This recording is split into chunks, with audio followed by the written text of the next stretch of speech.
Welcome to Our Energy Matters with Anthony, Manna, and Dena Marie. Good morning. Good morning. Here we are. And I want to say bonjour. Good day to all our French-speaking viewers out there.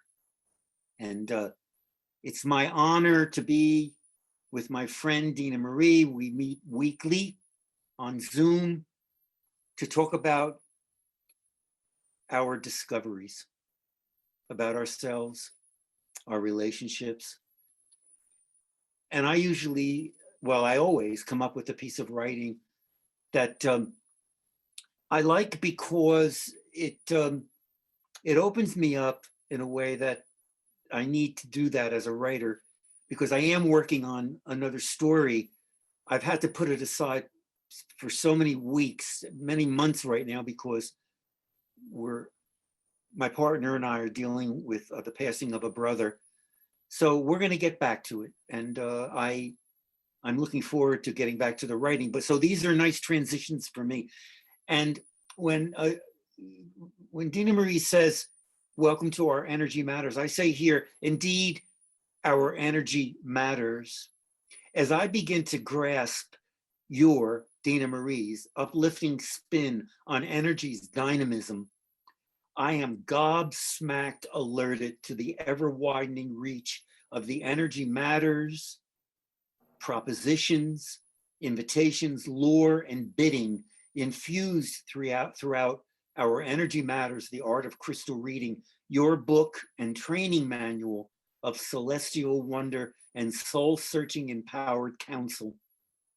Revealed in the profound network of healing stories is your ordained presence, energized by crystallized currents, awakening your seekers, your clients, to heart, mind, soul, spirit, and body, where lie the sparkleized vitality of cures you fathom with them, reawakening them to their purified self-respect, approbation, and yes, love light, loving kindness. As a spiritual healer and medium, you are gladdened by passionate resolve to each of those who come to you, ensnarled in webs of confusion. They don't have to live shut down, unloved, bound by fear and resentment. I can say that about myself. When I came to you and I said I had just come from, not just, but it was a while ago, a really horrible relationship with an alcoholic. And I said that I had these diaries, the journals that I'd been keeping, and they were awful. And you said, burn them. What? Burn them? Burn my words? How dare you? Who are you? And yet, as I wend my way through your soul-crafted stories, life-enhancing, joyful reckonings of enlightenment, the sentiments that keep me riveted to you, to your slow, deliberate unraveling of your clients, your seekers' rigid entanglements, is your angel-minded concern for their recovery, their well-being, healthful connections, and their readied leap to a be here now life settlement and honored reconciliation. That almost sounds like a priest. Lady Grace, Dena Marie, can you demonstrate your intentional healing powers by describing the dose of chakra crystal color connection given the pain tobacco chewer as you open the way to his divinely endowed recovery? And see, that's what has been so inspiring to me over these many months, what now, over a year, more than a year now that we've been connecting like this, is because it's the recovery that's made possible by your intuition and your intention. And so let's talk about this tobacco chewer. How did he come into your life? Well, at that time I was a hypnotherapist and I had an ad in the paper. But then I had put my crystals in my room So people wanted to do that. So we did the crystal readings, and then I did hypnotherapy, but he came for 4 sessions to quit chewing tobacco. And I love it when you and I revisit my book, because I remember what I sensed. I sensed this man having a heart attack, because when I did his reading, his heart had tainted stones. He had no throat stone and no power stone. So all this energy was building up. And I took him back to childhood, where he was raised by a very, very, I'll say abusive father, who, when he cried or whatever, he was told not to, or he would be punished. And so as a child, he learned to shut his mouth. And because his dad was so abusive, he had no power chakra. So when these two were close, here's your power chakra right under your heart, then it was expanding right here. So he would chew just like a baby with a pacifier or a cigarette or food. So all of those people that came to me for hypnotherapy usually wanted to lose weight or quit smoking. So that's when I started to understand the body-mind connection and how the stones correlated with that. It was so amazing. It was like I told you, I'm a detective, and I'm learning. And if his life number was 3, he came here to express himself. So I have 3 in my chart, and I came here in a family where my mom absolutely no talk about your feelings. So I probably identified with him with the blocked throat chakra and the powerlessness. And so as I was working with him, I came up with the letter writing and burning. And I believe I came up with prescriptions, because at that time people were starting to take medication, things like antidepressants, and painkillers were starting to be a normal, but it just started around that era. And I thought, what if I came up with a prescription that would help them heal without taking a drug that might have horrible side effects? And that's where this whole thing started, with the hypnotherapy and all these eating oral fixations. And so he, after 4 sessions, because that's what he paid for, just sat with me, talked about it, cried a little bit. I came up with letter and writing and burning, not giving it to the person, right? It's not for them. It's to release the throat chakra and the power chakra so that you have your kink flowing again. And then I can't tell you how many women had eating disorders who had the same issue. And when they cleared this up, they started to do better in school. They were better communicators. They excelled in work. But before, they were just biting their tongue, had ideas, but would never tell anybody. And then with the confidence of the power chakra, they started to maybe overexpress themselves, but we have to find balance. And then you bring it back to center. So it's really, I love working with you on this project, because it really helps me remember years back why I did what I did. So thank you.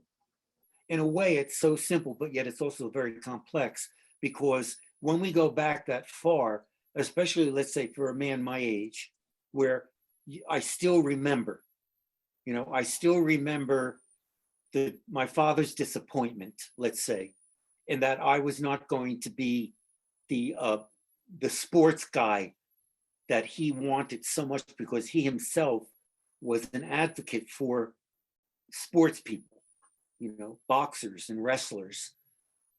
And yet it's so interesting to see how that sometimes I don't even know how it's filtering into my consciousness. And so therefore, to understand it as a chakra, because what people need to know who are watching this is that in your book, there over and over again, there are prescriptions, and there's even one section completely on 2 pages that I go back to constantly, because it takes you from the chakra to the actual prescriptions of what you need to do. And we'll probably go over that again sometime, because I think I don't think I can see it enough to remember where I can sing a song, where I can dance, where I can do a fast walk, where I need to go into the woods, and it's all of these healing powers that are that we sometimes forget. Well, and I invented them all by working with my clients. But for men and young boys, what I've realized is that throat chakra and the heart chakra, being able to sit down and tell somebody how you feel, right? How you feel, because you were taught not to feel. And, now we have my generation of women who aren't supposed to cry at work. They're supposed to just, take their medications and just be a wallflower and do their jobs. where, you know, when we were younger, like when I was maybe 5, you could cry until your parents told you otherwise. And that's kind of how I watch my granddaughter. So when she has something, or my grandson, bless his heart, he's 12. I love it when he sits down and he tells me how he feels. It's a prescription. And I just feel so bad for us because we're not given that, especially in schools when there's just too many students and the teacher's too busy. And yeah, so sitting down, that's why writing's important. Music, poetry, anytime where you can write about how you feel. And you don't have to show it to people. So that's where the letter writing, write how you feel, just like you want to talk to the person, and then let it go. I know the thing that I really appreciate and that I want to do so badly is I want to write a few letters, you know, that I don't send to anyone, but that are written in the spirit of my need to either be upfront about my feelings about this person to allow me to let go, you know, and that's really important to me. And sometimes, though, it doesn't always have to be, let's see, I can't think of the word right now because, I mean, for example, I'd like to also write a letter to my son that I don't necessarily have to send to him about how much I appreciate him, you know, and I don't know if I say that enough to him. He is, he's managing a 50-acre ranch in Arizona that we both own, and that we have 2 houses there.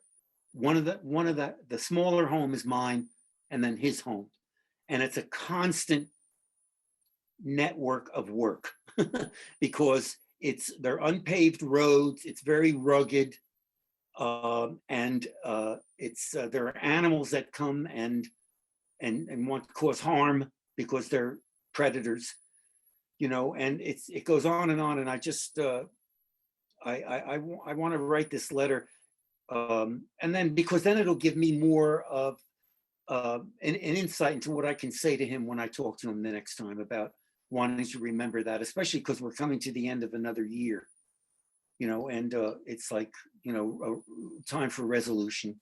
Well, and that's another prescription. So if somebody wants to talk to someone, I have them write the letter to them first. And then when they're writing, they learn something about themselves and they might rewrite it later. But it is nice to have a tangible something telling someone how much you love them, of course.